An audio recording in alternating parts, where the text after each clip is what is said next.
Good evening to all our participants present at the webinar. I, Faraz Bhatwania, on behalf of DevEx, welcome you all for the second part of the event, ABC of Fundraising. This is the second session that we are doing on the fundraising part for the startups and businesses. Before moving on, I would quickly request all our participants to mute their audio and switch off their video for a better experience for everyone. The chat section is currently disabled for next 15 minutes. Once it's enabled, you can definitely put in your questions out there, and some of the best questions will stand a chance to, some of the best out there will get a chance to ask that question live to our panelists. The first part of the webinar focused on how can a startup raise funds and what are the different options available with the startup to do that. In this second part, we will learn what are the essentials of a startup pitch deck, how to arrive at valuations for the startup, and how to decode the term sheet. While in the third part, we'll focus on exit options available with the startups because that's where the investors would be making in money. We have organized a speed dating session with our panelists. So once the session is over, you will receive an email from us with the feedback form. A part of feedback form is the speed dating session. You can opt for a yes if you want a speed date with our panelists out here, and they will take up your problem one-on-one. It's a 10-minute slot to each of the applicant out there, and they will try to solve your fundraising problems directly out there. It's a closed door session, so everything shared there will be kept private. Now moving on to the panelists we have for the day. From the previous session, we have Mr. Srijay Sheth. He is the founder at LegalViz. The next we have is Mr. Yash Shah. He is the founder of Griddle. They have raised 3 rounds of funding. The third panelist for the day is Mr. Kapil Matrani. He is the founder of Big Spoon Foods Private Limited. So the best what we can do here is we would quickly want each one of you to introduce yourself in detail. That is 1. Share your startup story. That is 2. And your fundraising story, if possible, that is 3. Thank you. Yash, can we quickly begin with you? Sure, absolutely. So let me, hi guys, my name is Yash, and as Faraz mentioned, I'm co-founder and chief executive at Griddle. At Griddle, we offer client lifecycle management software for agencies and freelancers, so they can manage their leads, proposals, projects, help desk ticketing, invoicing, and revenue realization in one single place. Right? We've been running Griddle for about 5 years now. We are a 40 people team, and up until this point, we've raised 3 rounds of equity financing. Our first one came in from CII, which is an incubation center at IIM Ahmedabad. Our second round was from a group of angels, and our third round, which we recently closed, is from a VC. Over the last 5 years, I've had the opportunity to pitch Griddle at a lot of different places in a lot of different setups. Some places where I've had 5 minutes, some places where I've had 30 minutes, some places where I had investors with ticket size of $1 million or more, and some places where the ticket sizes were a little lesser in terms of 5 lakhs or 10 lakhs and something to that effect, right? So so I've been fortunate enough to be put into all of those different circumstances, and I've been able to acquire some amount of key thought processes and key learning from that experience, and that's basically what I'll be sharing today as a part of presentation that I've prepared. Great, thank you so much, Yes, for your introduction. Next, Srijay would request you to go ahead with your introduction, what you exactly do with LegalViz and your experience helping startups raise funds. Hey everyone, thanks for having me. My name is Srijay, and I run a legal tech firm called LegalViz.in. We provide business professional services, primarily to startups, small businesses, and MSME space. So as we speak about the presence, we are roughly around 5,000 paying clients, around 40,000 plus network of registered small businesses on our portal. And we provide end-to-end services, may it be registration of businesses, GST compliances, legal document drafting, compliance services, amongst a lot of other services that you can find in the on the portal. The portal is legalwiz.in. Apart from that, I've been in startup environment for roughly around 12 years now. Worked with a lot of different startups globally, as a consultant, employee, now an entrepreneur. So definitely have seen, a lot of funding rounds happening, and been, been assisting them with different services to kind of raise funds, maybe, preparing decks, maybe, vetting term sheets and stuff. The company has done it all. So I might hold some good insights for you guys, and I hope to add value. Thank you. Thank you so much, Srijay, for your short introduction. Kapil, I would request you to kindly go ahead sharing as to what you do with your venture. Sure. Thanks, Faraz. Guys, hi, my name is Kapil. Thanks for having me, Faraz. I'm a co-founder of Big Spoon Foods. It's a multi-brand cloud kitchen startup. It's based out of Ahmedabad. We founded sometime around July last year. We've also raised a couple of rounds of equity funding, angel round from Let's Venture, and we also raised a second angel round that was with family offices, reparticipation from Let's Venture, and a bunch of angels from Venture Catalyst. Before this, I was the senior vice president of business with Gojek. I was in Jakarta for a few years and been in the startup ecosystem for about 10-ish years, about 16 years in the professional career. Before Gojek, I was with Uber.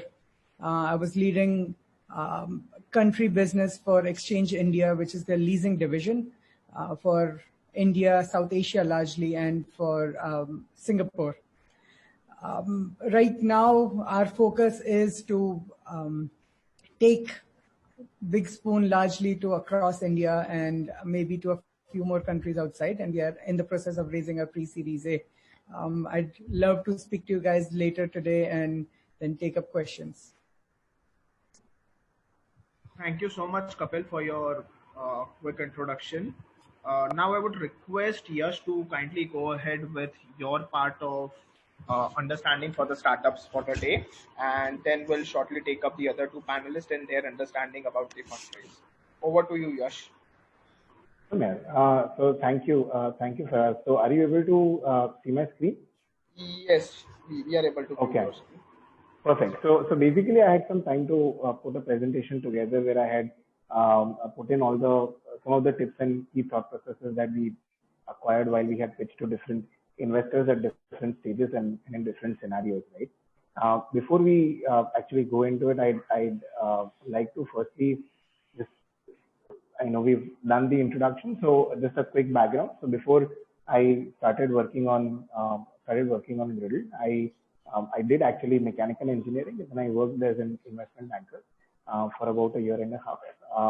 And so that gave me a little bit perspective in terms of how finances work, specifically how equity as well as debt financing works as well, right? So I'll not spend a lot more time on introductions because that's already been done. So very quickly, here are the key things that I thought it might be helpful to cover in this presentation, right? So the first thing is before we figure out how should we pitch, it's important to understand what is a pitch, right? And then move on to what are the key aspects or key parts of that constitute the basic structure of a pitch. Some things that are definitely not recommended to do while you are pitching in front of investors. A couple of super hacks, and then we'll move on to questions. Or questions we can take it up after all the panelists have delivered their presentation as well. Sorry to interrupt you, Yash. Can you be a bit louder? We've got a feedback that our voice is not audible enough. Sure, absolutely. So firstly, let's understand what is a pitch. Right? So there are three parts to a pitch, and so if you take away anything from this presentation, it should be the fact that what is a pitch, right, and what should constitute a pitch. So the first thing is that the pitch should be an argument, right, where you're trying to argue in front of other people why they should be interested in your business. The goal of the pitch is not to raise investments right there and then. The goal of a pitch is to essentially get a next meeting with the interested investor. And the third thing is that try and institute or constitute a story as a part of the pitch, right? And so we'll dive a little deeper in all those three things, right? So the first point is that the pitch has got to be an iterative argument, right? So the idea of a pitch is to make it compelling so that a potential investor should get involved with whatever it is that you are doing, right? There are different ways of making a pitch or converting a pitch as a compelling argument, right? There may be scenarios where you may be proud about the innovation that you've brought about in a particular process, or the revenue model that you have developed on your own, and so those may be some of the things that you may be proud about your startup or your idea. However, if they do not make a compelling argument for the investor in the amount of time that you have been allotted, then exclude that, right? So if talking about size of the problem is going to make a compelling argument, if talking about the efficiency that you will bring in any process, if that is a compelling argument, then talk about that, right? The other thing to remember about a pitch is that it's got to be an iterative argument, right? Something as simple as how you describe your startup or how you describe your product in a single sentence has to be iterated over a period of time, right? Where you actually pitch that in front of different people and then figure out how well do they understand whatever it is that you are trying to explain, right? And then change certain amount of words that you're using to describe it. So as an example, when we started off, we were calling Gridle as a cloud collaboration platform, right? Then we moved on to project management for teams. Then we moved on to client experience platform. Then we moved on to client management platform. And then finally, we've landed on, so if you go to our website today, it essentially says that serve your clients like a Fortune 500 agency, right? And so the idea of that pitch is for it to change in front of different people and then stop when you figure out that this is the optimal balance where the other people are able to understand what my startup is or what my idea is or what my product is. And up until that, just keep on changing whatever it is that you're talking about your startup, right? The next part, and this is important for us to understand and realize, that the goal of a pitch is not to close the investment or is not to close the deal right there and then.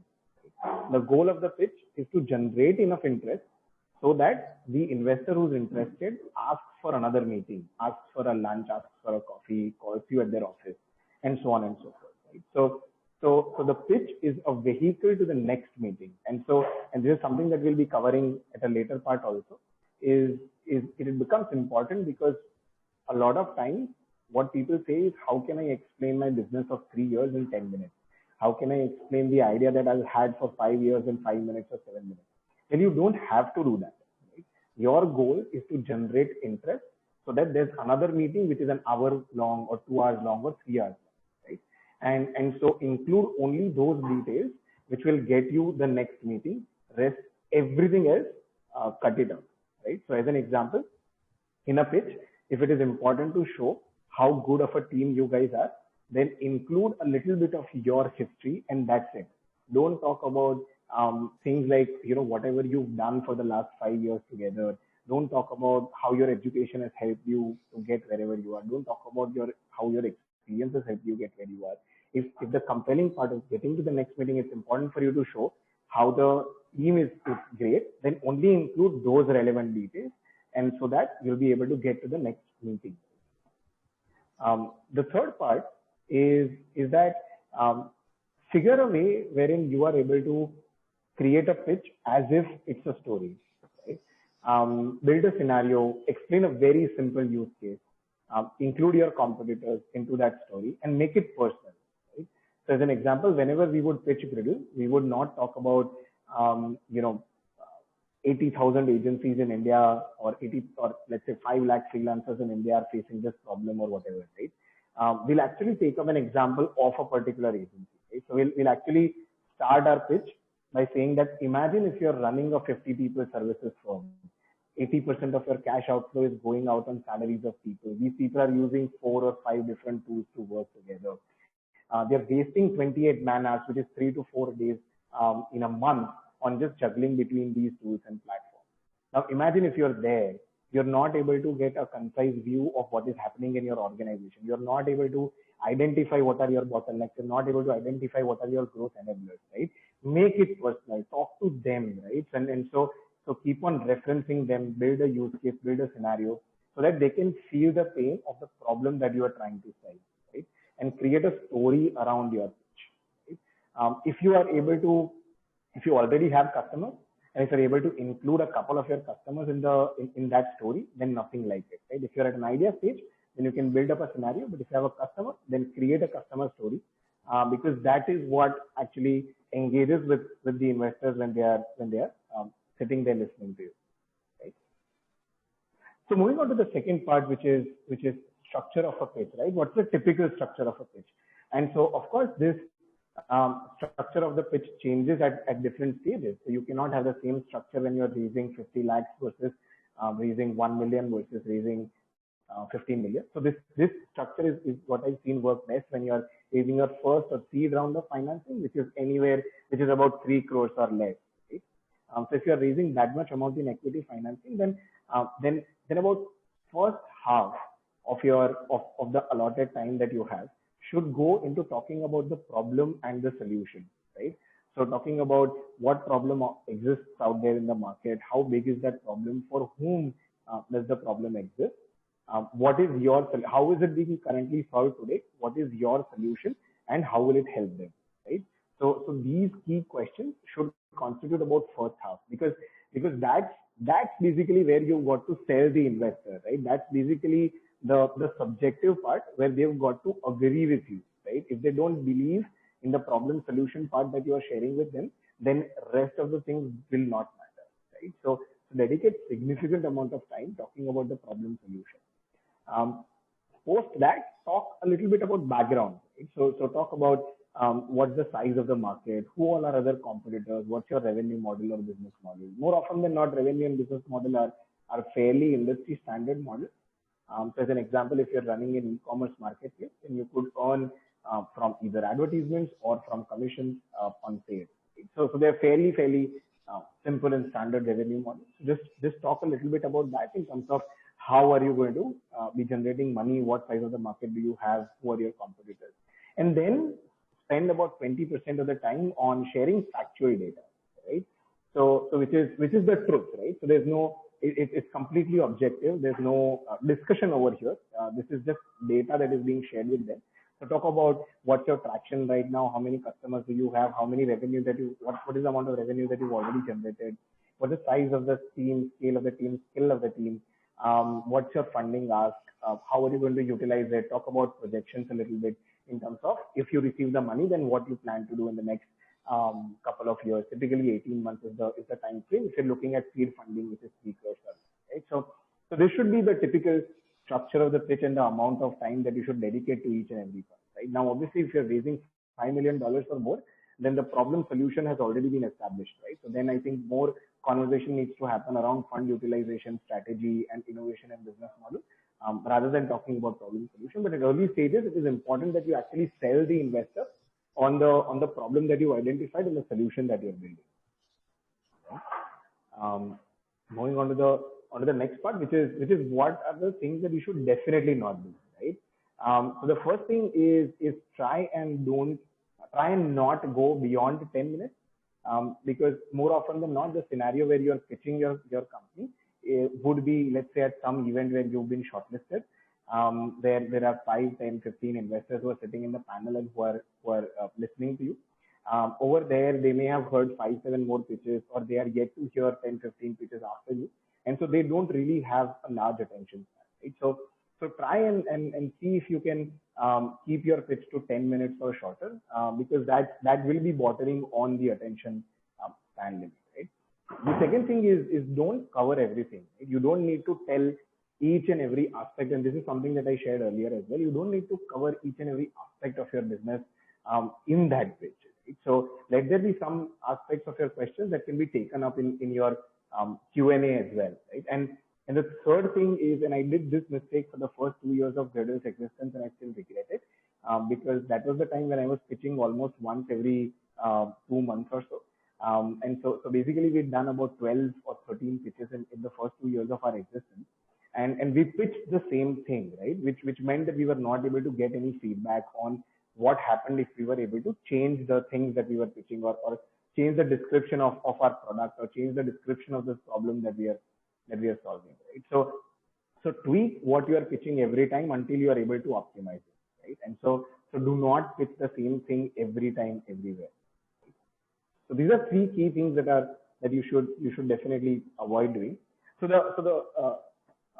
When you start raising an equity round of financing, more often than not, you'll talk to probably 10, 15 investors at once, and you'll hear back-to-back rejections or negative responses, right? So some responses may be some responses may say that, you know, you're too early for us, or you exist in a segment that we are not really focusing on right now, and stuff like that, right? So genuine feedback typically does not come from investors because they've got a lot of pitches to go through. And so hearing the same thing over and over again can kind of reduce the motivation. And so one thing to remember is that you need only one yes, right? And so one pitch leads to the fundraising part. Every other pitch should teach you how not to do it, right? And you'll start realizing. So as an example, if you're pitching in front of 5-7 investors, and during the Q&A, if you get a question which is around, I did not understand what your solution was, or I am not sure if I agree with the problem that you're citing, right? If those are the kind of questions that you start receiving, then it should teach you that you're doing something wrong in terms of explaining what your product is all about, or what the problem is all about, right? So every pitch that leads you to rejection should teach you what to include or what to exclude in your pitch, or what to tweak, right? And then just one fact that I've seen a lot of co-founders not consider is that if you're raising funds, specifically first or second or third round of financing, then it's a full-time job for at least one co-founder, right? So one person has to be full-time involved in that, creating all the documentation that are required. I'm sure, I think after my presentation is over, Srijay will be talking about term sheet and the kind of other documentation that are required. I'm sure we'll be hearing from other panelists as well in terms of what are the documentations that you need, including your financial projections, your team stats, your current traction, users, revenues, obviously your pitch deck, and so on and so forth. But so preparing all of those things, updating all of those things is a full-time job for at least one co-founder, right? And it's important for us to know that. So I think that's pretty much it from my side. I think Faraz, as Faraz had earlier mentioned, we'll be taking up questions later. So over to you, Faraz. I think that's what I wanted to share as key tips and thought processes in terms of pitching in front of investors. Thank you so much, Yash. That was quite insightful from your end to share. The most important learning out here for all the attendees that we have is your pitch deck is your ticket to the next meeting with the investors, and not get the check there and there itself. So I would quickly move on to Kapil to share as to how do a participant arrive at a particular valuation, since for most of you, it's always a question as to how I can value my startup, and more importantly, how to justify that valuation to the investor. Sure, guys. Give me a second. All right. So Yash very nicely summarized what should be spoken about when you're going to a prospect investor, when you're going to, say, an angel or an HNI. When it comes to pitching, let me just share my screen. Give me a second.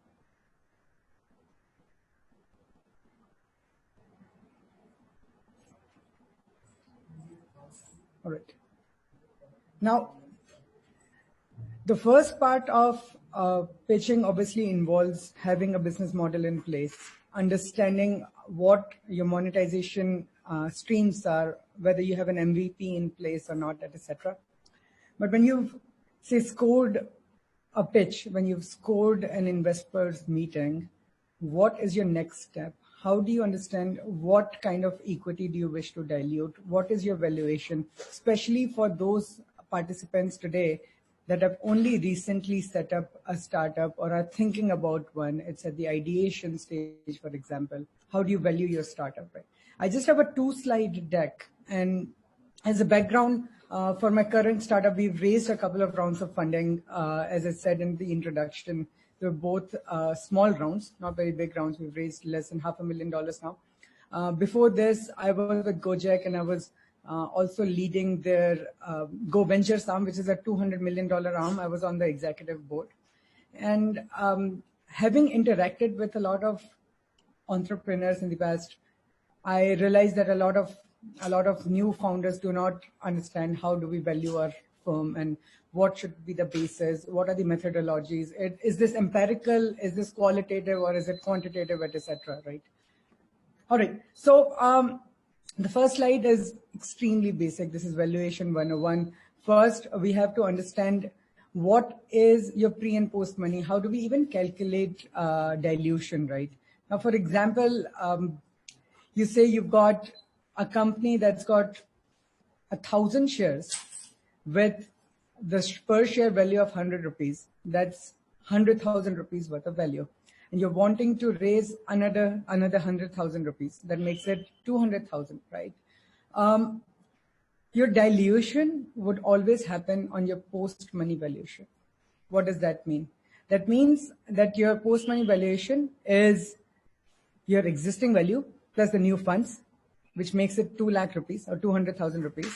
And the new investor gets 50% of that, right?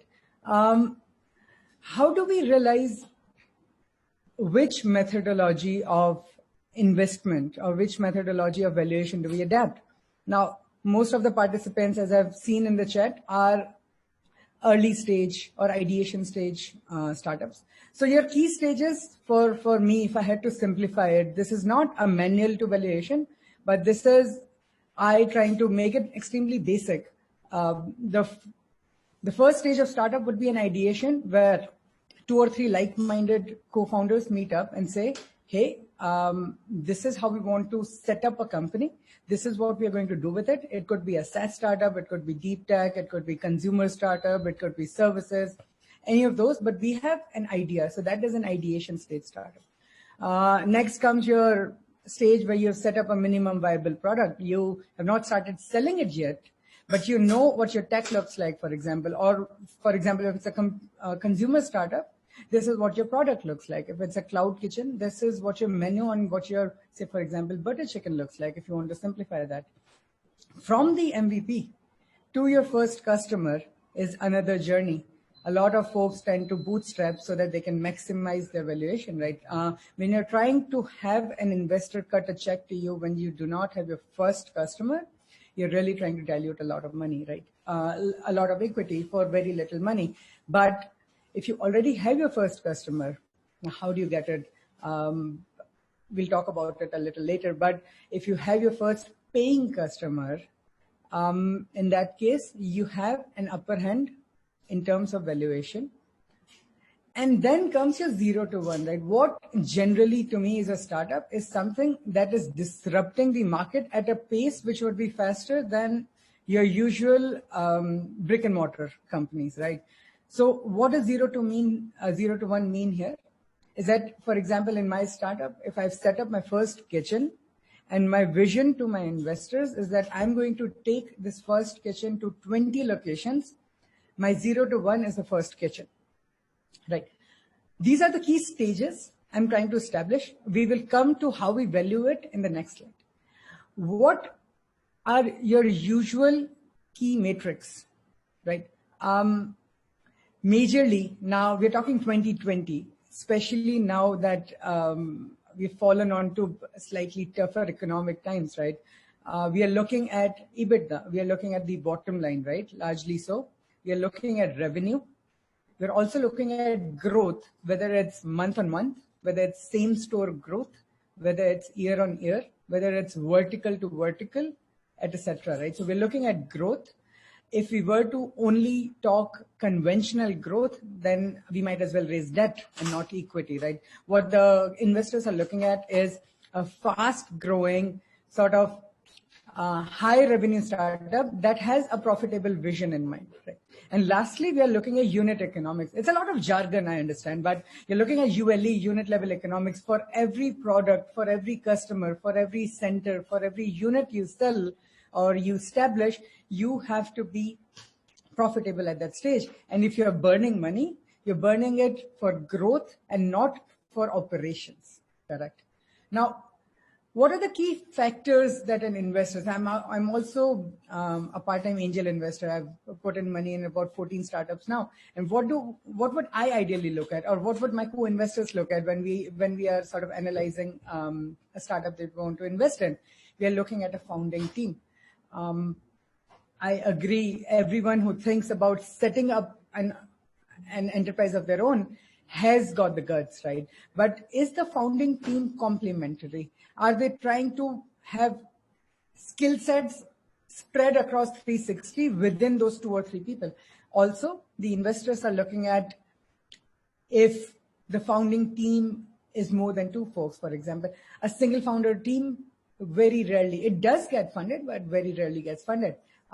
Competitive landscape, how does a startup get valued? We are looking at, if your startup is not generating revenue yet, where do we look for P&L? We are looking at which competition is available in the same market and which competition is available in the same space. Now, if we are analyzing that and understanding where they are standing, what their unit economics looks like, if they've raised funding, how were they valued, what kind of multiplier it was, which again we'll talk in the next slide. It sort of gives a historical precedence to how valuation in that space is working out, how the valuation in that particular geography is working out, tier 1 versus tier 2, international versus local, D2C versus SaaS, you get the drift. Next is monetization model. Also, Yash sort of briefly touched upon this in the pitch. Are you a one trick pony? Do you only have consumer monetization, or are you also generating income through advertisements? Do you also have a B2B model? So over relying on one source of revenue can also sort of jeopardize your valuation. How? COVID, for example, a lot of fine dine restaurants that were only relying on dining in customers are struggling right now, for example, versus cloud kitchens. So monetization model and the ease of pivot also plays a very, very strong role there. And the ease of replication, right? I might have a fantastic idea. For example, I'm today making a sanitizer machine, for example, that would work automatically through motion detectors.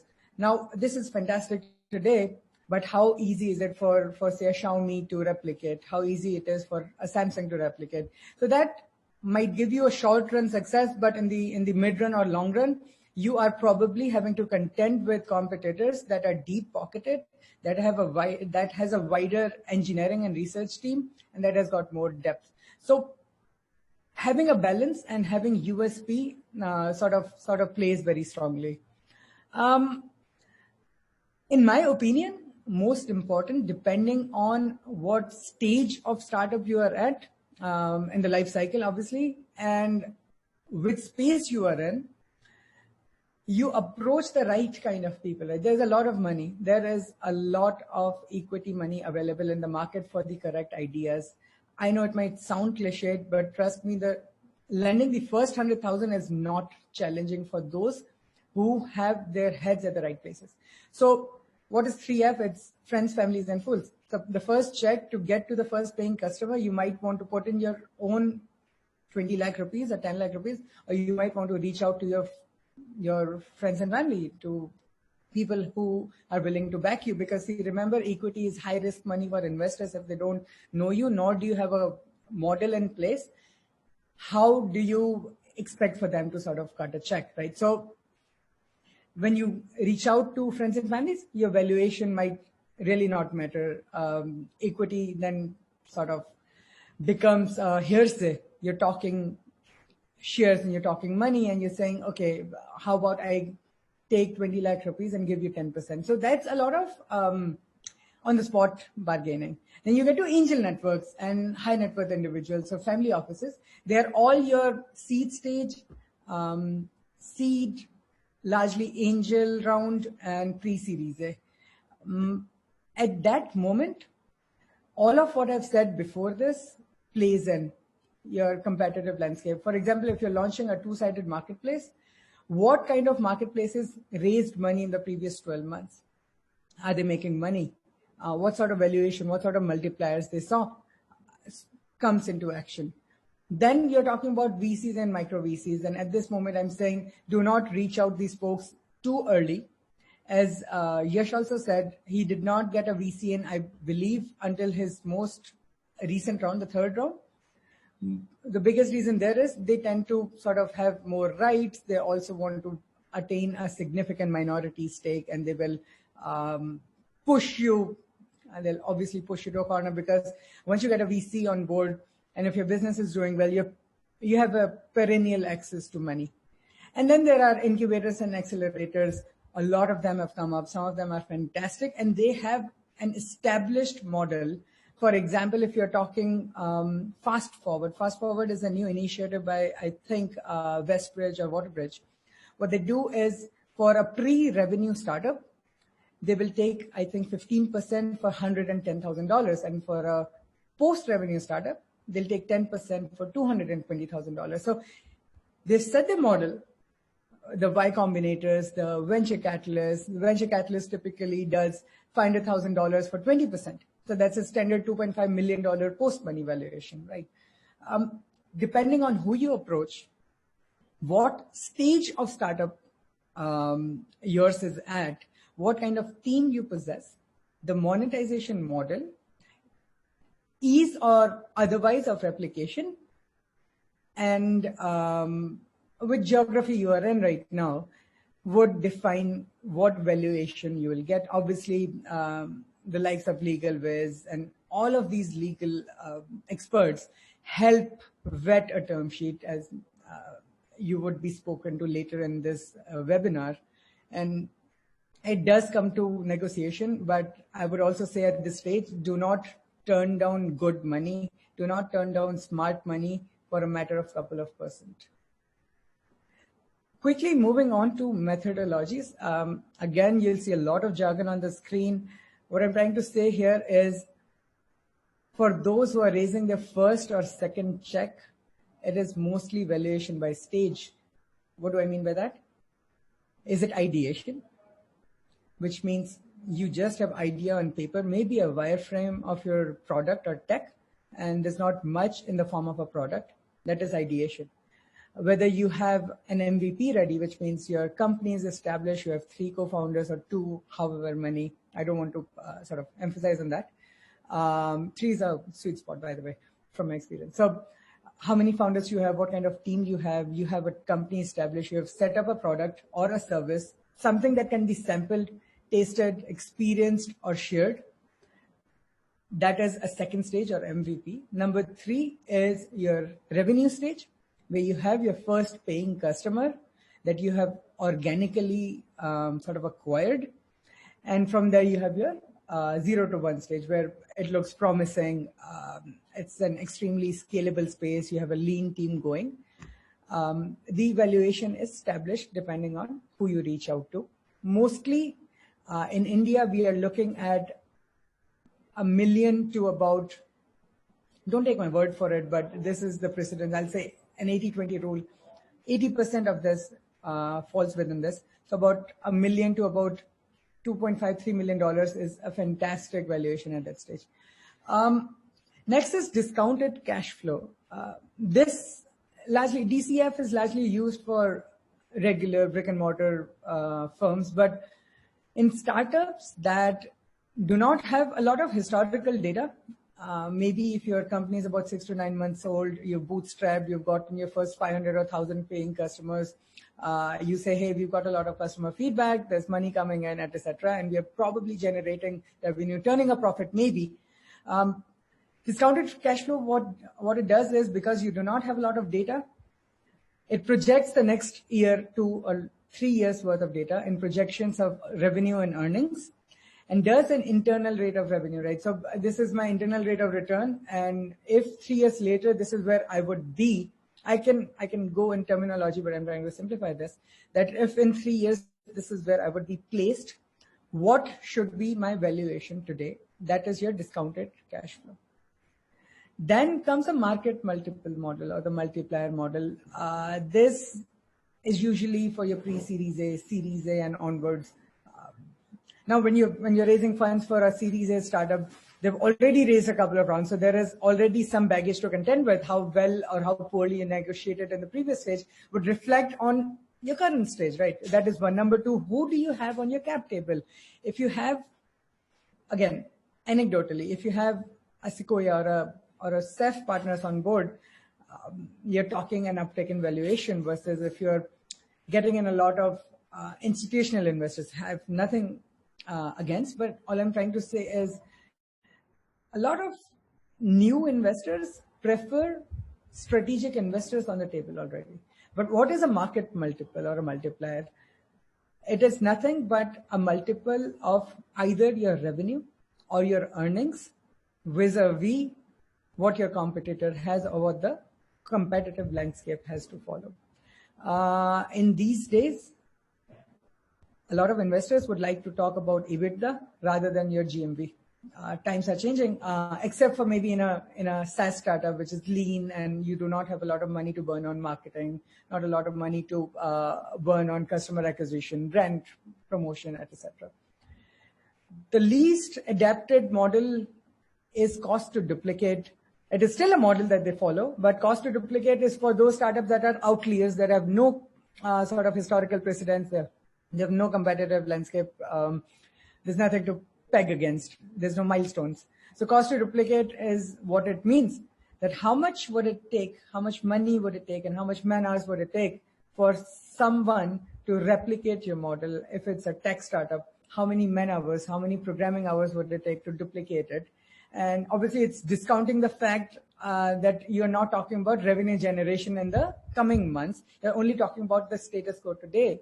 That is a least preferable model, but one that some investors tend to fall back upon, or some merchant bankers tend to fall back upon when they're trying to value.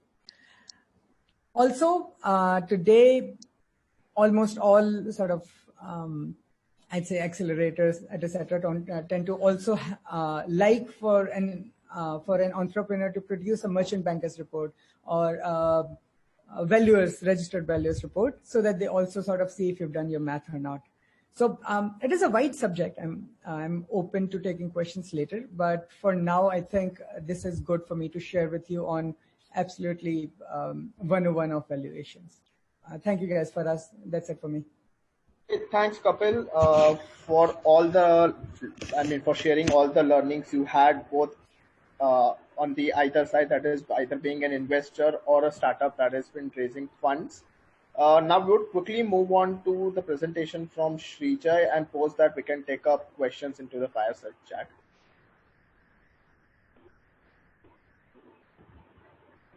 Having me. Am I audible? Yes, Srijay, you're very much audible. All right, great. Okay, thanks everyone for having me. Very quickly, my name is Srijay, and I represent a firm called LegalViz.in. So there's been some interesting talks about how to pitch, how to value. Now, assuming that you already have an investor who is interested in you, the most important thing that you would want to do is to negotiate a deal right. And for that, nothing is as concrete or as promising as to get a really good term sheet for yourself, right? So let's first very quickly kind of understand what is a term sheet. So unlike a lot of people who think that a term sheet is a contract, which is a binding agreement, it is actually not. So you can't really have your term sheet as a binding agreement, but at the same time, it's an agreement that serves as a template to develop common understanding between the investor and investee on some key terms on which they have agreed to make an investment, and the other person has agreed to take an investment, right? So once the parties are involved and reach to an agreement, then there are further contractual or further contracts that have been signed, that should be signed. So primarily one called shareholders agreement, which defines those or redefines those, reiterate those terms, and it becomes a binding agreement. But term sheet is non-binding, but very essential agreement to kind of bring both the parties, to the same level of understanding. So what is typically, included in a term sheet? So obviously the valuation of the company, pre and post money, as we discussed earlier, is included in the term sheet. Your amount of investment, all those key terms which you think matter to this deal are typically covered in the term sheet. The percentage that you are dialing, the voting rights.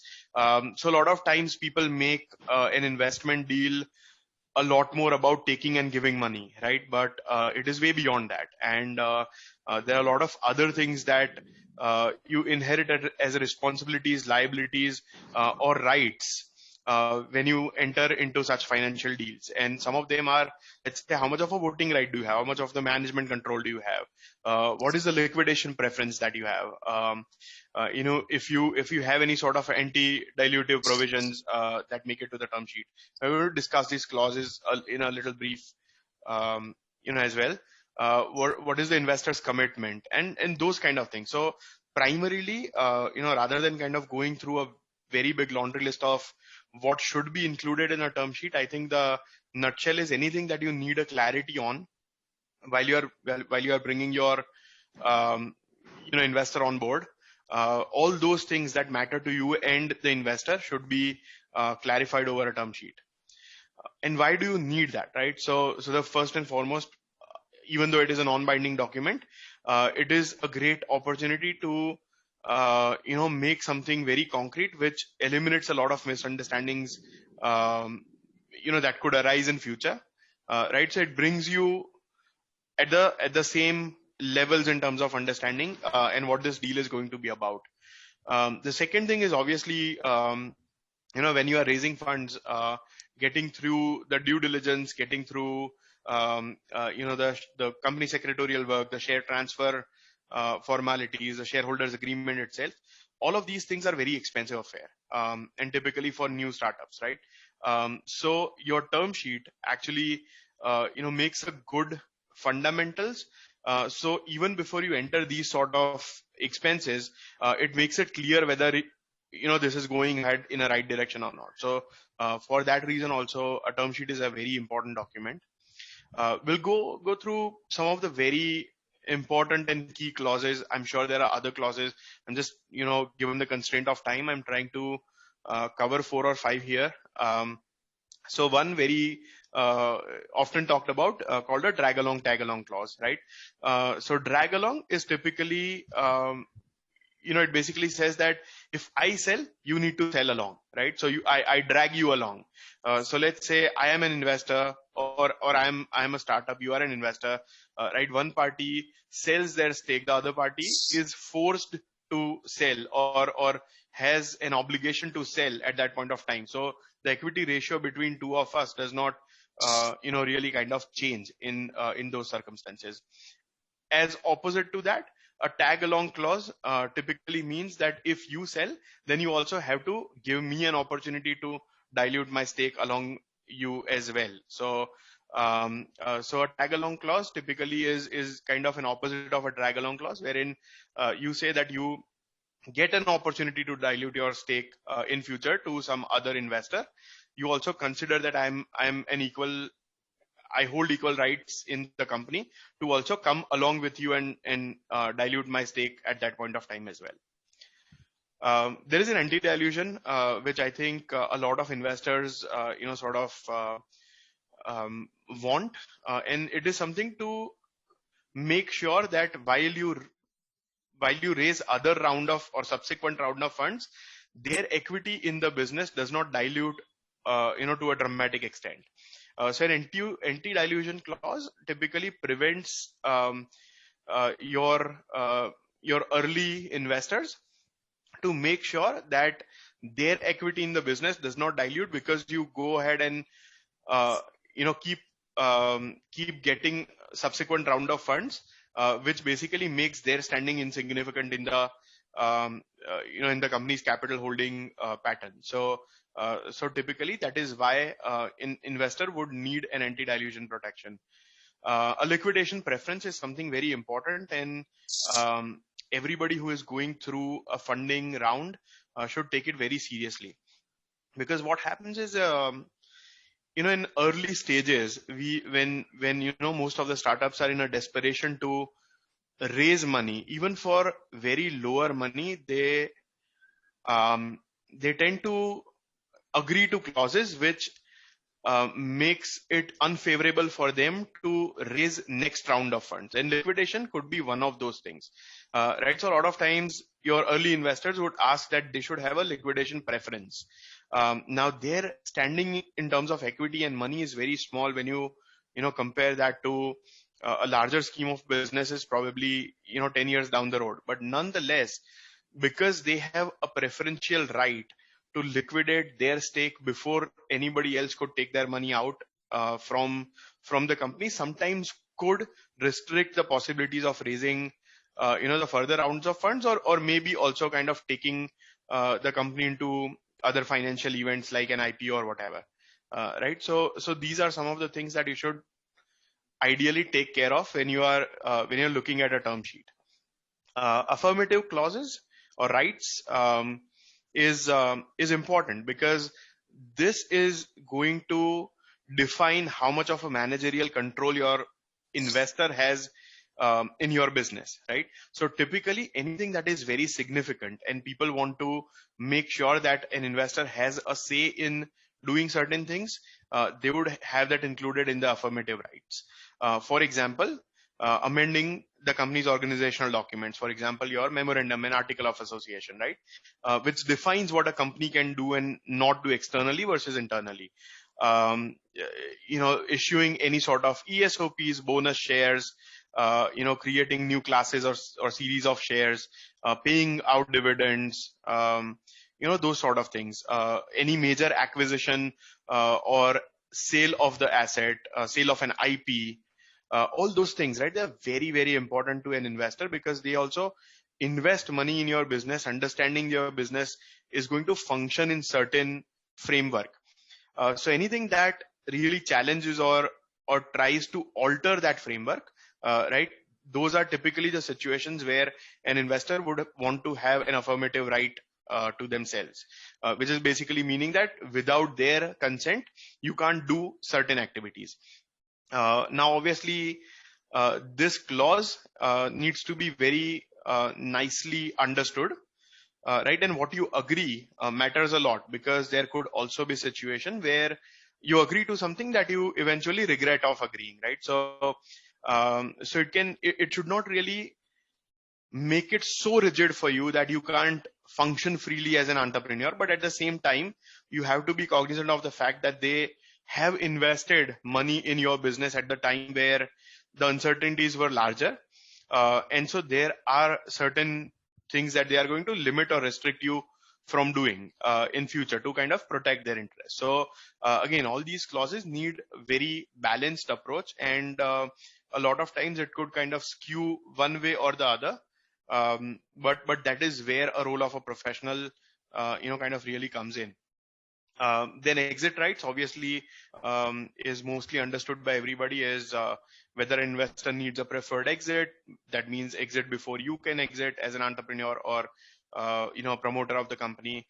IPO, next funding round, the clauses that we talked about, drag along, tag along, where they have certain preferences over either exiting or not exiting, depending on how you take actions to dilute your equity or raise new equity. So those sort of things become an integral part, of a term sheet. So again, I'm not taking a lot of time away from people to kind of ask more questions. So I would wrap up over here. But one thing that I would definitely want to add is when you get into a serious conversation with any investor, you definitely do want yourself a little presented in a professional way, right? So what that means is when people have done that over and over again in their lifespans, it is more likely that they will come up with solutions which would be more in your favor than you doing for yourself at the first time, right? And so a professional help to vet a term sheet, I think is an absolute recommendation at any point of time. And if at all, also the negotiations, I think a lot of times I definitely recommend people that you should definitely have a professional help while you are negotiating a deal. May it be a VC or may it be just an HNI. And I understand everybody, values money, and rightly so we should. I think it is also very important that we look at other aspects of the term sheet, and make sure that we just because we are getting money, we don't really sign anything or agree to anything that can impact the longer term future for the company and the growth prospect. So I'll sum up for you guys at this point, and definitely open to any kind of questions that you guys have. Thank you for having me again. Sridhar, thank you so much for the understanding on the term sheet and its clauses that are very much important. Now, what I'll do is I'll quickly put the participants one after another in the line to share with you guys their respective question. The first in line that we have is Mr. Roshan Ladwa. Roshan, please, your name, what do you do as a startup, and your question. Hello, this is Roshan. Hi, Roshan. So, Hi, Roshan. yeah. So I'm just starting. I'm just a student.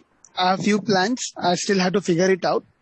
My question was, you spoke about anti-dilution, right? Can you brief it with an example, with some numbers, for example?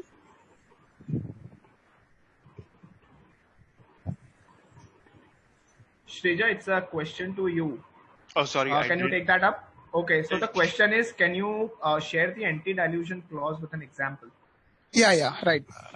Right. So an anti-dilution clause with an example, basically what happens is, let's say, okay, let me put it this way. So let's say you are an investor and I'm a company that you are interested in investing, right? Yeah. Now you are investing at certain valuation. Yeah.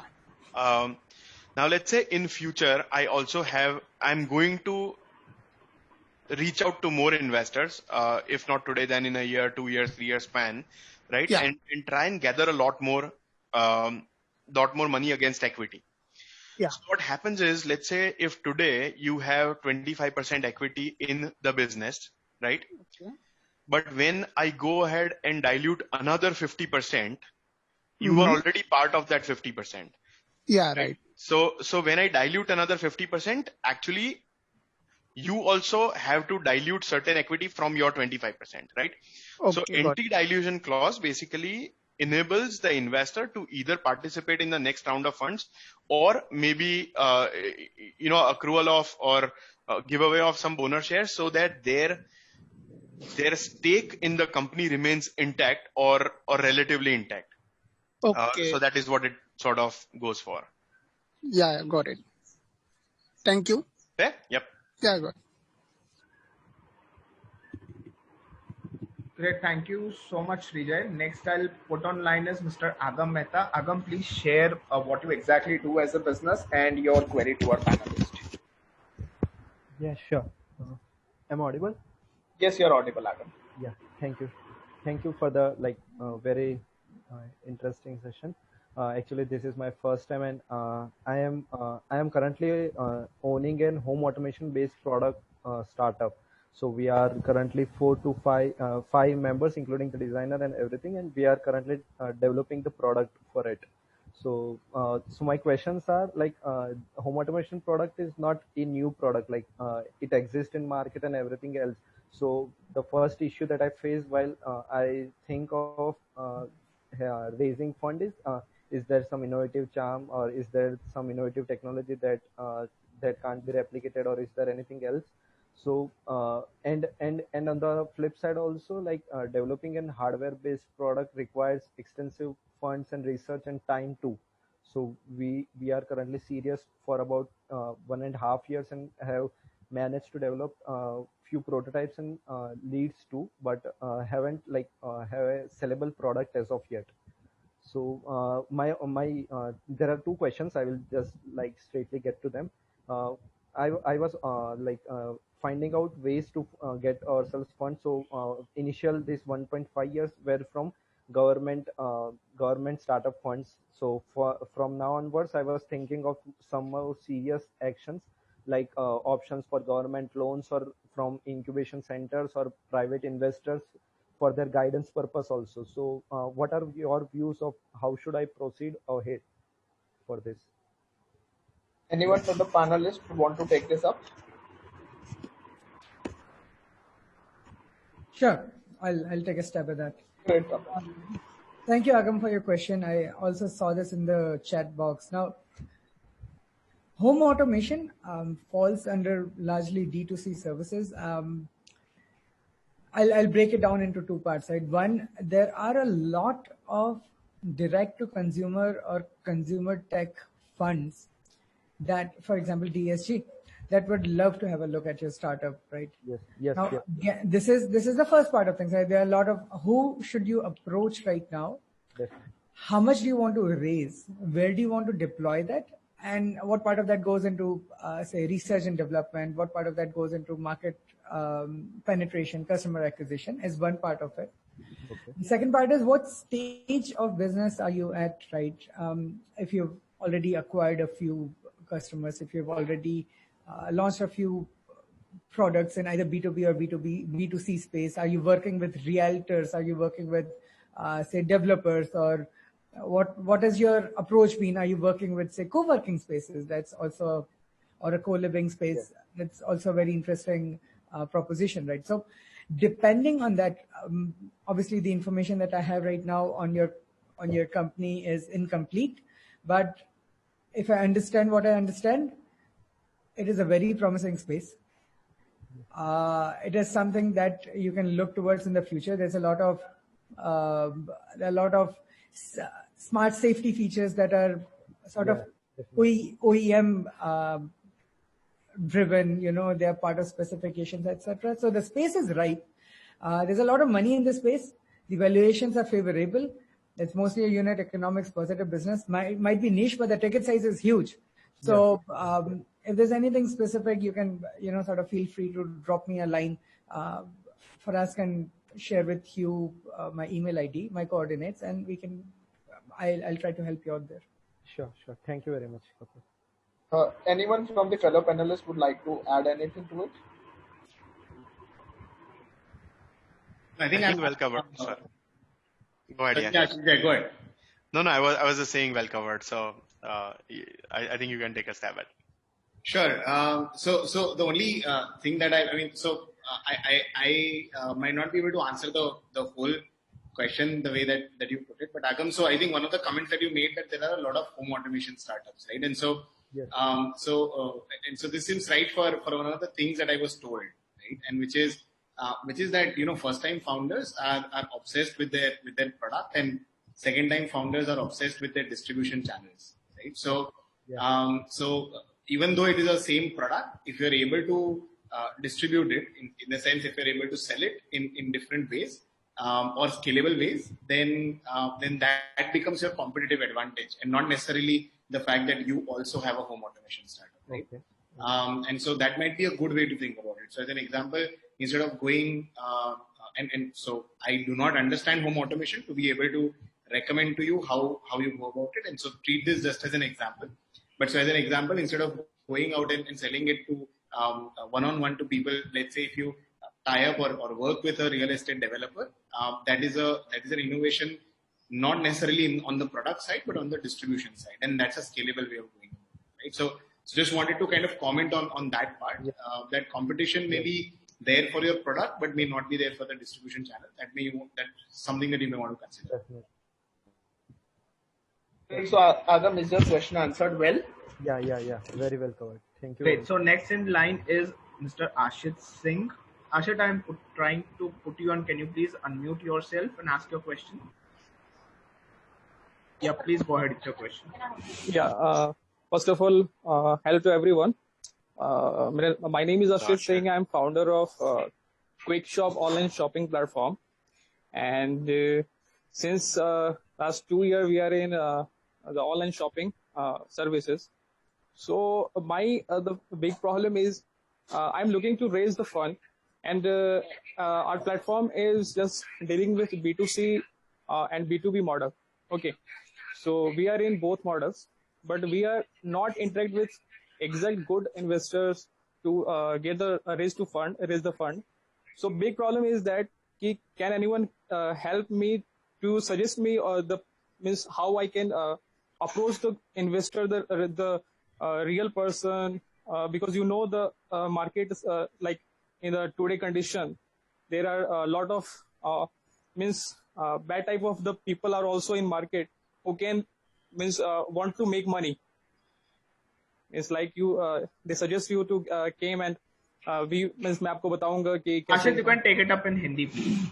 Okay, so like बहुत सारे ऐसे investors ऐसे होते हैं, mediator होते हैं जो आपको बताएंगे कि हाँ आइए हमारे पास, हम आपको बताते हैं कैसे पिच डेक होगा एंड कैसे हम अप्रोच करेंगे. बट ऐसे क्या होता है कि बहुत सारे डीमोटिवेट करने वाले भी मीडिएटर्स होते हैं जो आपको राइट पर्सन, राइट इन्वेस्टर के पास आपको अप्रोच नहीं कराते हैं. वो आपको जस्ट लाइक आपका टाइम वेस्ट करते हैं. सो द प्रॉब्लम इज कि मैं अभी तक राइट इन्वेस्टर तक नहीं पहुंच पाया हूँ, और मैं बहुत कोशिश भी किया, काफी टच में भी रहा, लिंक्डइन के थ्रू भी काफी इन्वेस्टर्स के टच में भी था, बट ऐसा हुआ कि मैं नहीं आ पाया सही टच में. तो कोई मुझे हेल्प कर सकता है, मुझे बता सकता है कि राइट पर्सन तक कैसे पहुंच सकते हैं और रेज कैसे कर सकते हैं? Good. So can I take it up? Okay. Yes, yes. Sure. Please. Yep. So there are a couple of ways, right? So one is that so it's important to understand, Ashit, कि ये problem मतलब investor side पे भी है, right? So investors भी यही बोलते हैं कि बहुत सारे consultants हैं market में, पर हम लोगों को अच्छे startups नहीं मिल रहे. और startups भी ये बोल रहे हैं कि बहुत सारे investors हैं market में, पर हम लोगों को अच्छे investors नहीं मिल रहे, right? So here are some of the ways that I found useful for me, right? And so they work differently for different industries. So one is there are n number of listicles where you'll find list of investors who are investing in your space, right? जो आपको मतलब internet पे normally ही मिल जाएंगे. So as an example, let's say you find out 50 such investors, right? जैसे Sequoia Capital हो गया, Seth Partners हो गया, Nexus Venture Partners हो गया, and so on and so forth, right? So ऐसे आपको 50 investors मिल गए. So good way to go about it is to go to their website, go to their team page, find out the analyst in their team who is looking after your space, right? So whose actually job is to bring in deals in your space. Go to their LinkedIn profile and then send them a DM. अब analyst के case में क्या होता है पता है, ये analyst खुद इन्वेस्टर नहीं है ना, उसका प्रमोशन अटका हुआ है जब तक वो अच्छा डील नहीं लाएगा. So he will get on a call with you for sure, right? To understand what your business is about, and then figure out whether they can invest in your company or not, right? So that's the old way of getting leads in terms of getting investors. The other way, which is a warmer way of getting investors, is also to go to the same उनके website पे जाओ, उनके instead of going to their team page, go to their portfolio page, right? Portfolio page, you will be able to see all of the companies that they've invested in. Find founders of those companies, and then reach out to them for advice, right? So reach out to them, share, what your business is about, and then once you build a relationship with him, ask for an introduction with their investor, right? An investor typically takes a connection request from a founder of their portfolio company way more seriously than a cold email that you may write to them, right? Okay. So that's the second way of going about it. The third way of going about it might be for you to participate in as many pitch events that happen around, right?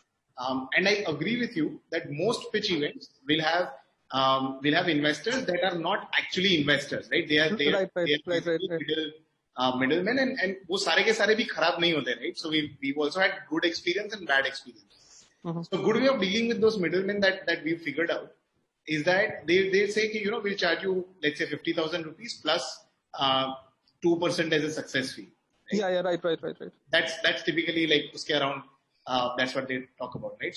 So instead of that, counter propose, I'll not pay you anything upfront.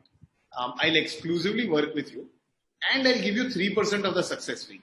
Right? If you're raising, let's say 1 crore, then that is 1 lakh, right? I mean, that is total, that is 3 lakhs. So I'll give you 3% of the success fee, and I'll work with you exclusively. Right? That will actually tell you how much do they believe in your startup also, or they believe in their ability of getting you funding as well. Right? So these are a couple of ways that I've seen work for us, and I think Srijay or Kapil can add in their experience. Yes, I think one thing that very quickly I would add to that is also when you try and reach out to investors and take it just as a very constructive feedback, right? If investors are turning you down, then you also need to understand why are they turning you down, right?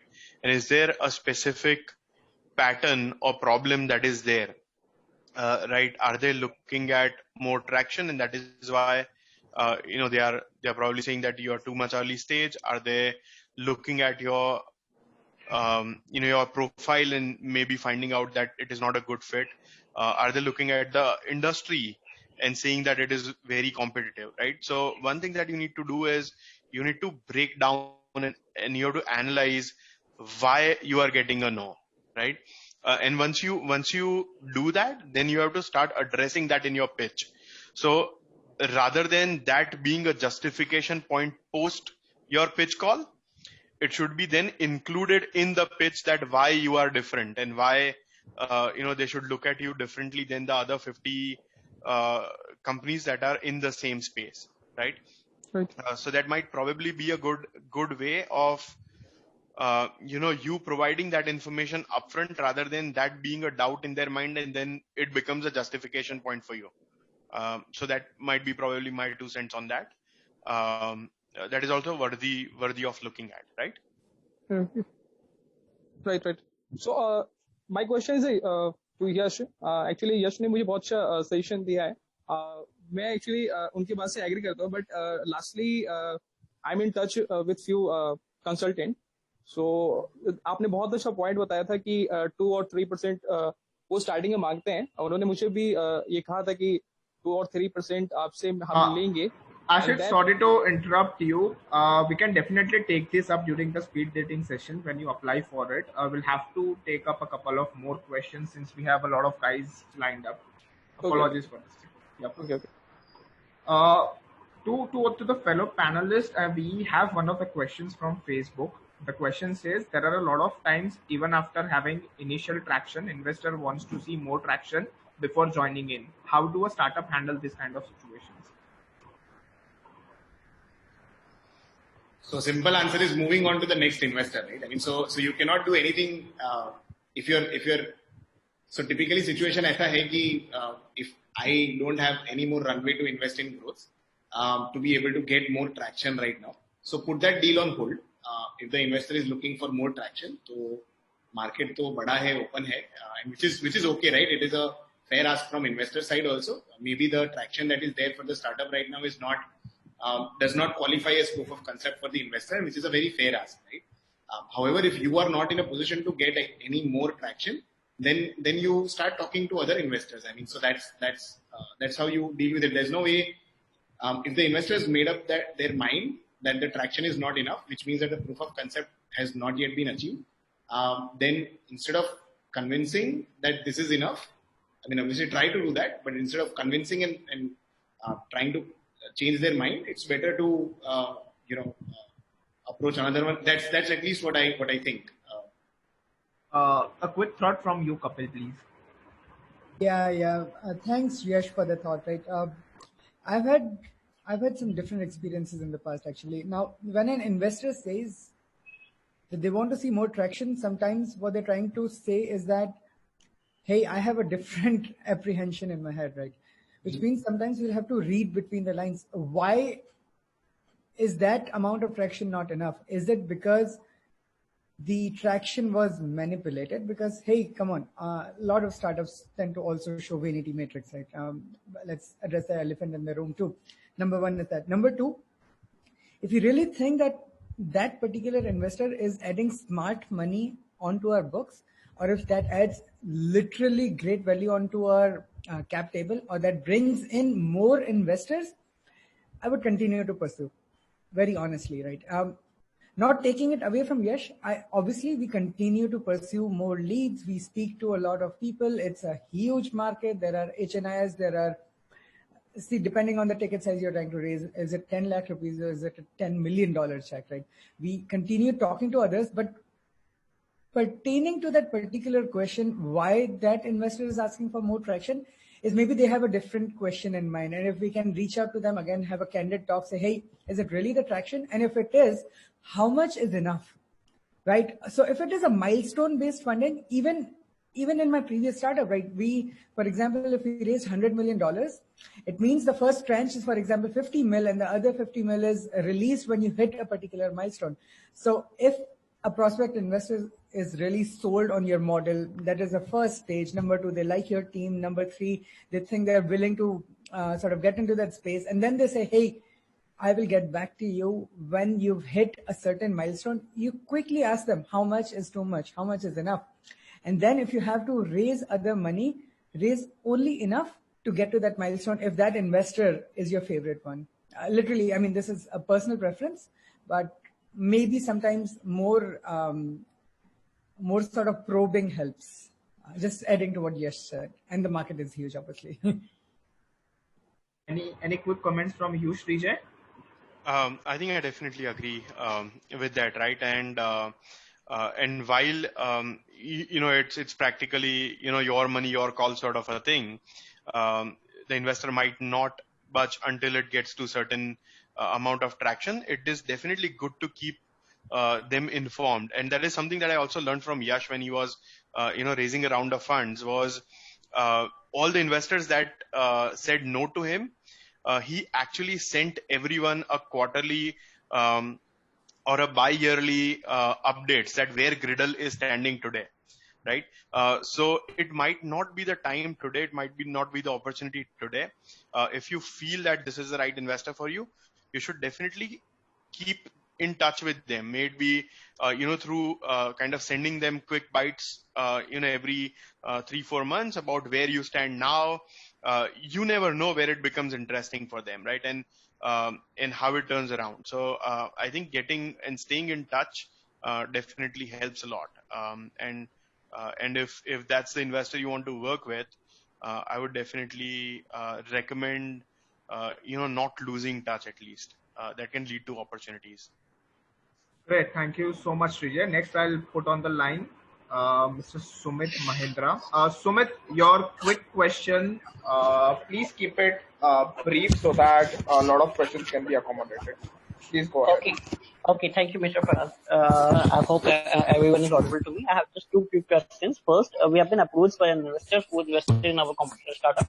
So whether we shall we go ahead with them first? Second, if yes, then what would be the terms and conditions we should keep in mind? Because there's certainly conflict of interest. And third, things we should keep more focused in term sheet as what are the clauses we should necessarily put in that. That's it. Thank you. Srijay, can you go ahead answering that since it's more related to the term sheet part of it? Sure. So the first thing is the investor who is also interested in a competing business. Is it what he said? Yes. They already invested into such startups. So Sumit is from Legal Tech. He has got a request from an investor who has invested into a similar business prior to that. And so he wants to know what should he do with that. That is one. And what are the things he should consider before going ahead, and what are the clauses he should take care of within the term sheet. So one thing definite if it is not a very, very large VC firm which can, bring a lot of value, and they can at the same time also function as, two different professionals handling two different portfolios, I do not really see a lot of value in working with the same small investor on HNI who is also having a vested interest in a competing business. I think it just becomes very clumsy at some point of time. So personally, I would probably not pursue it. The second thing is you also have to understand, what are the synergies that can be brought forward. So, talking about that, let's say if I have an investor that is working with another larger legal tech firm, and then they are considering me. I would first try and understand why are they considering me, whether it is for a specific niche that I hold, and there are bigger synergies that two portfolio firms can bring together. If that's the case, more the merrier. Definitely, as long as you are trying to kind of get in some sort of deal which makes 1 + 1 11 for everybody. Right, then that is something that needs to be critically, understood. But if it is only the money that is being parked in two deals, and the investor is wishing for one of the two horses to win him a jackpot at the Derby, I don't really think that is a very smart move for the horse take, because nonetheless you are becoming a question of priority at that point of time. So I would be very cautious doing that. And if at all I do, then obviously my shareholders agreement speaks very tightly about what is the confidentiality of the data, how much of access in terms of management do they have, what are the rights the investors are going to have in terms of my further rounds of fundings, my operational decisions that I make for the company. I would really not give away a lot of rights to manage the company at that point of time, or probably, if at all I need to do it in the in the worst hour of my day, I would probably do it at terms where it is only the money that I get from that investor. If it's not a strategic alliance with the other portfolio company, that we are considering. So given that it is just money, I would purely keep it to just money and not a lot of interference in terms of, and also exposure in terms of confidential data, IP rights, whatever that your company holds. I would not really, be very, very open to share that with the investor at that point of time. Great. Thank you so much, Srijay. Open to the fellow panelists if anyone would want to add anything. I think from my side, I think Srijay summed it up fairly well. So, yeah. Great. Kapil, would you want to add something to it? Srijay was very exhaustive with his reply. Also his domain, I think. Great. So I hope, Sumit, your questions have been answered. If not, you can always select the option of getting ahead with the speed dating part of it to discuss it in more detail.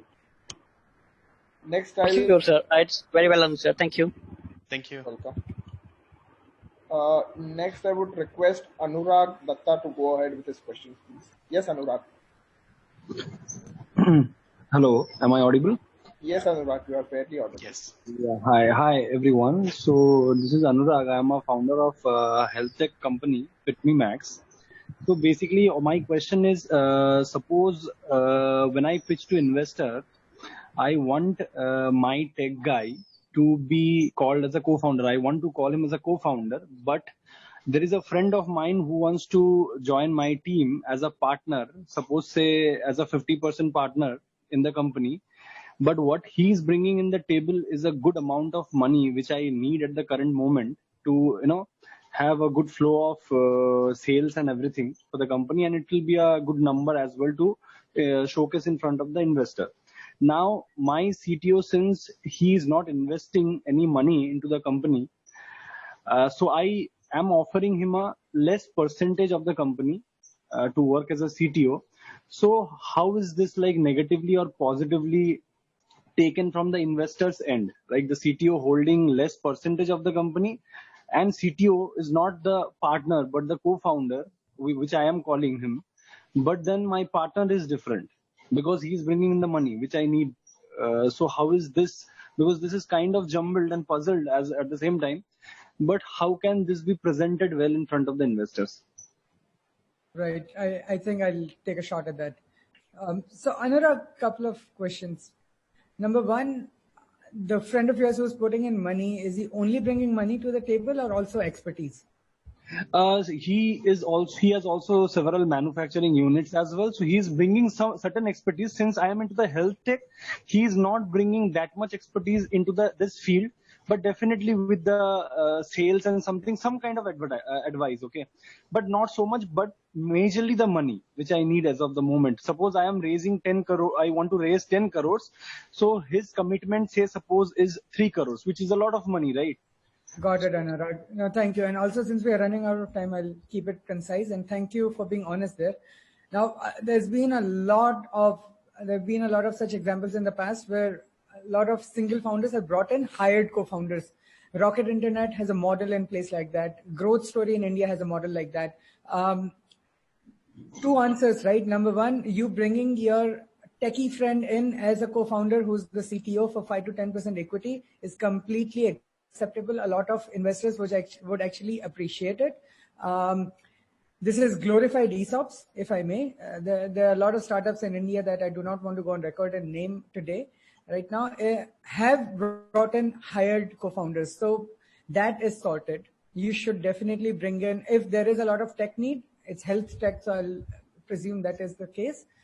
Bring in your co-founder, CTO guy with whatever percentage that you think is acceptable. My personal advice on the money is, once you've set up that company, have yourself and your CTO friend as the directors of the company with the agreed equity 90-10 or 95-5, and then bring your friend in as an investor on the table, dilute your stake accordingly, give him the rights that you're supposed to. Maybe with that kind of money, he might want to have a board seat.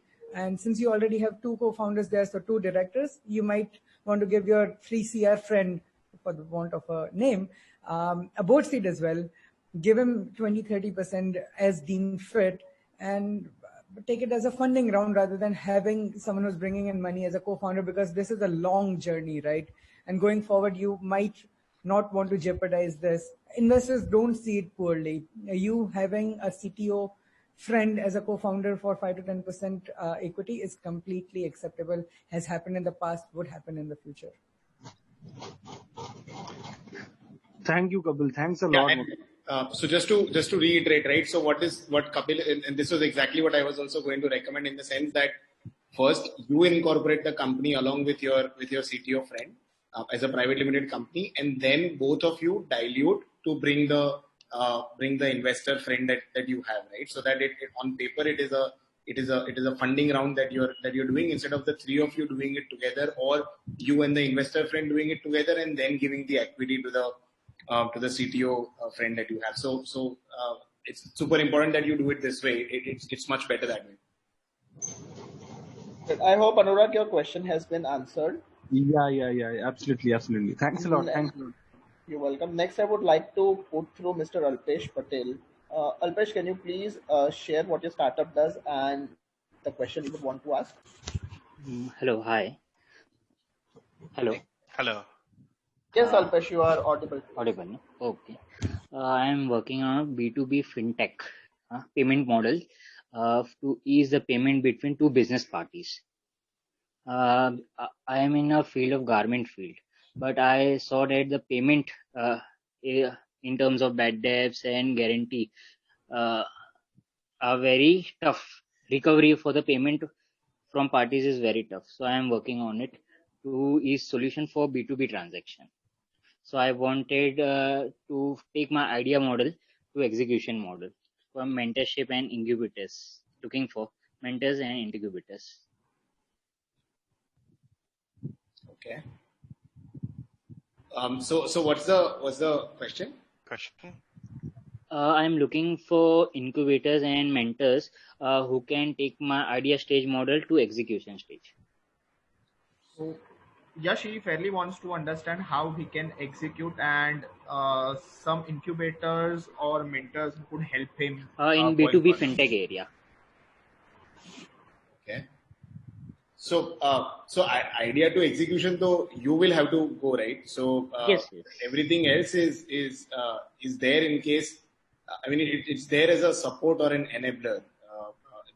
The incubator and mentorship might depend on where you are based, in the sense that, let's say, assuming that, let's say, if you're based in Mumbai, from Mumbai. Okay, so I wouldn't know Mumbai based incubators a lot well. So yeah, I mean that's where we are. So Mumbai is, in terms of fintech, you may want to reach out to larger. You may want to reach out to CXOs or CISO officers of larger NBFCs, right? To help you and to mentor you in terms of what are the requirements of the kind of companies that you're hoping to serve. We have one, and that has been super helpful, even though we are not in fintech. So that's it. So who are, I mean, people who are relevant in your field and the incubators who are there in your field, I mean, that's something you will have to actually find. So, I mean, that I don't have a answer on this side. I think Srijay, Kapil? I think I would also take kind of the same approach, is find out people who are experienced in that, but a lot of groundwork, I guess. Having a brilliant idea is one thing, and then working towards idea is the other. Yes. Right. So most of the things, definitely you have to do it yourself. People can guide you, train you. You can find resources.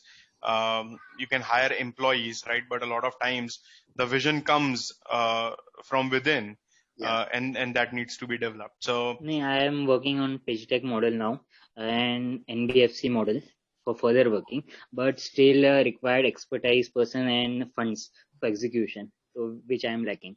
Absolutely. And a lot of times, if you feel that it is very critical for your business to succeed, then more than somebody to mentor you, you are looking for a co-founder.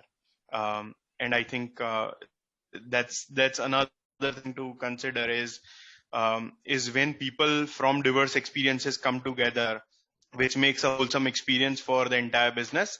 I think that's where the best value of co-foundership unlocks. So that might be an option that you want to look at, is you want to look at somebody who complements you and makes a complete package for your clients. It's a teamwork, as a team together. Yeah. Great. So we'll quickly move on to the next question by Ashish Chikara. Ashish, could you try unmuting yourself and sharing your question? Hello, sir. Sir, so we are a team of first-time entrepreneurs, and we are at the addition stage of an edtech startup. So, sir, what do you suggest? Should we approach investors at this stage, or should we build our MVP and then test it and then go to investors? So, if I can take it, so I think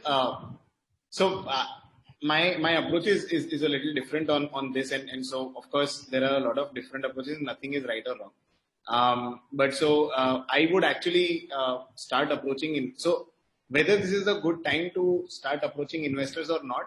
अगर वो गलत time है तो let investors tell you that, right? So my approach is more on the lines of if you have an idea, prepare a pitch deck, start reaching out to investors.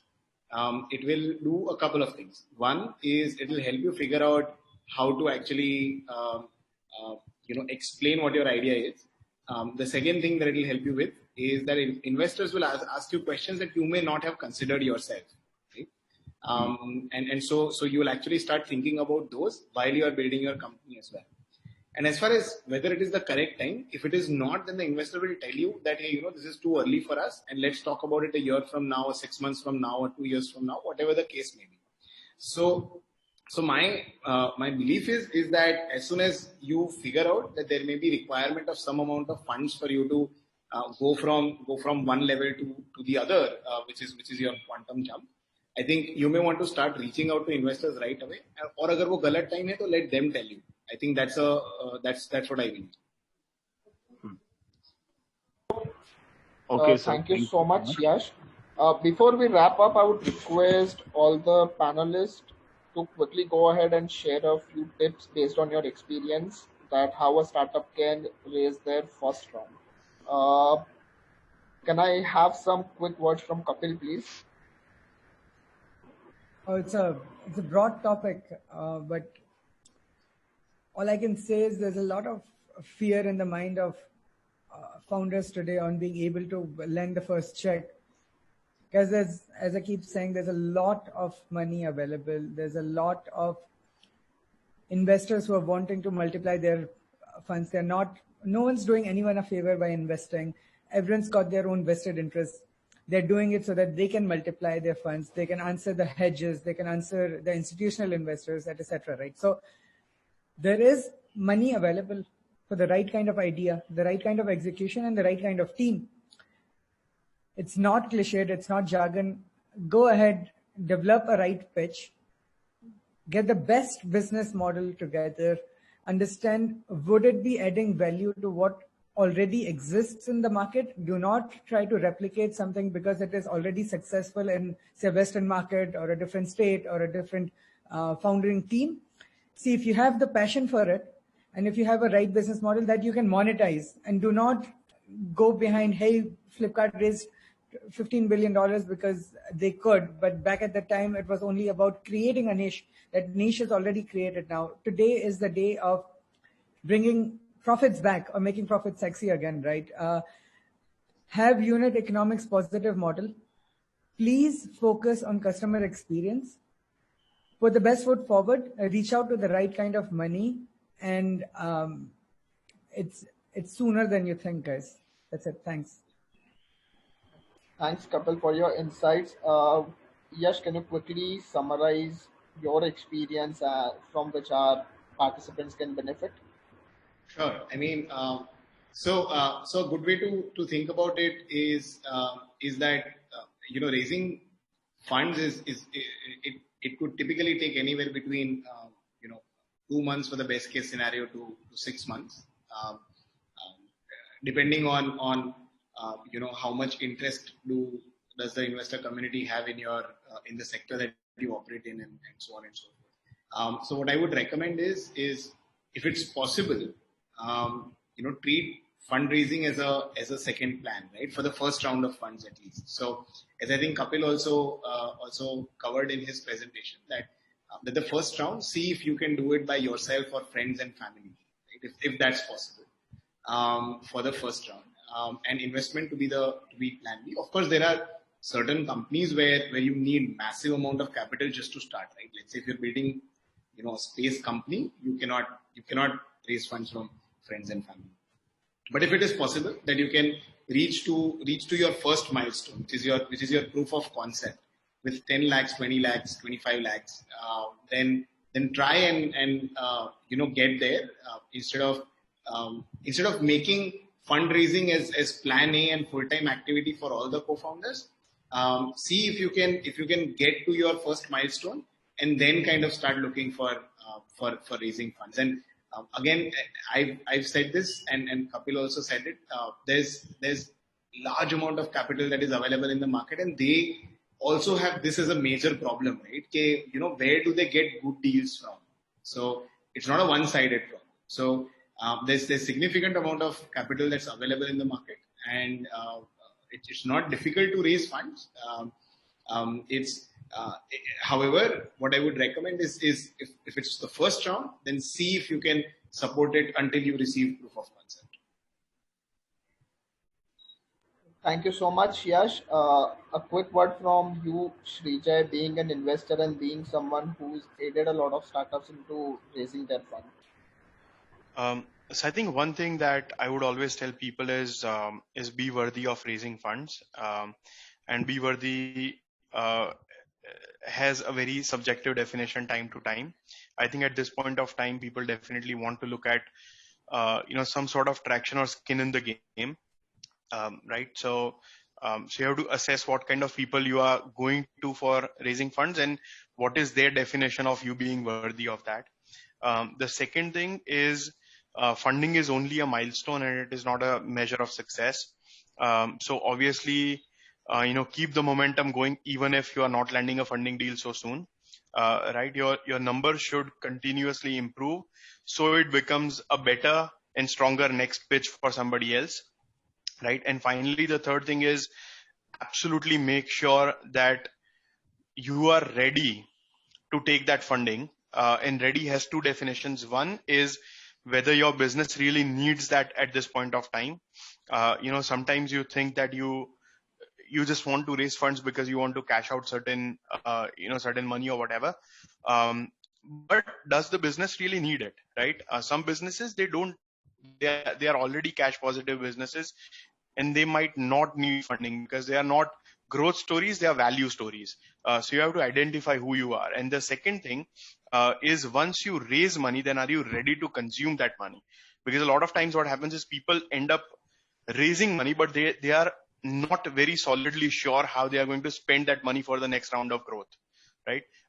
So then the third point was about making yourself ready to raise the funds. I think if these three things are in place, then you are at a sweet spot, and there are a lot of opportunities that are out there. Great point, Srijay. Thank you so much. First of all, I would like to thank all the esteemed panelists that we have here for sparing their time and helping the participants learn from the experience into raising money for themselves as well as others. Next, I would like to thank all the participants for coming up, and I hope the session would have been an insightful one for you. And nevertheless, a lot of thanks to all our support partners, Startup Around, Startup.ly and StartupNews.fyi to support us.